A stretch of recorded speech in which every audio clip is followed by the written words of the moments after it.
Okay, Rich Van Tassel here with you, giving the recap of Game 1 between the Atlanta Hawks and the Cleveland Cavaliers. Cleveland coming out on top, 104 to 93. Atlanta, that is, was down by as many as 18 points. They were able to come back in this game. They actually had the lead. I believe it was 87 to 86 or 88-87. Cleveland went on a big run to finish the game, though. It was a 16 to 2 run at one point. Atlanta got a late, meaningless three. We talked about how big of a matchup Paul Millsap was going to be in this series against Kevin Love. Between the two, Kevin Love was only 4 of 17 shooting, did have 17 points, was 3 of 9 from downtown. Paul Millsap only had 29 points, so 6 of 19 shooting, 0 of 3 from behind the arc. 5 of 8 at the line for Millsap, 6 of 7 at the line for Love. Love had 11 rebounds, Millsap had 13. 4 blocks for Millsap. So it was basically neck and neck between the two, and that's why I think Cleveland came out on top. Again, you needed more from Millsap. Teague did not play well. Dennis Schroeder off the bench was actually huge, 27 points of 10 of 20 shooting. He was at +3.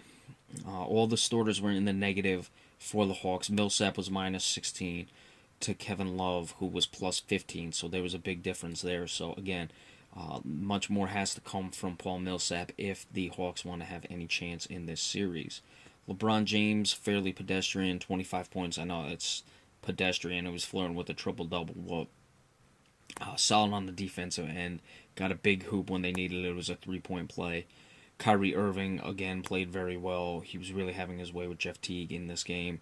Schroeder did a little bit better job, but was more on the offensive end. Now, moving forward, Atlanta missed an opportunity. They came back, and they really had a chance to take this game.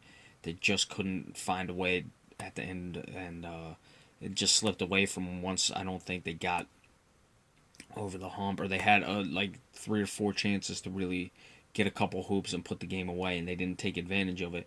And then once Cleveland got rolling again, they were able to turn the game around.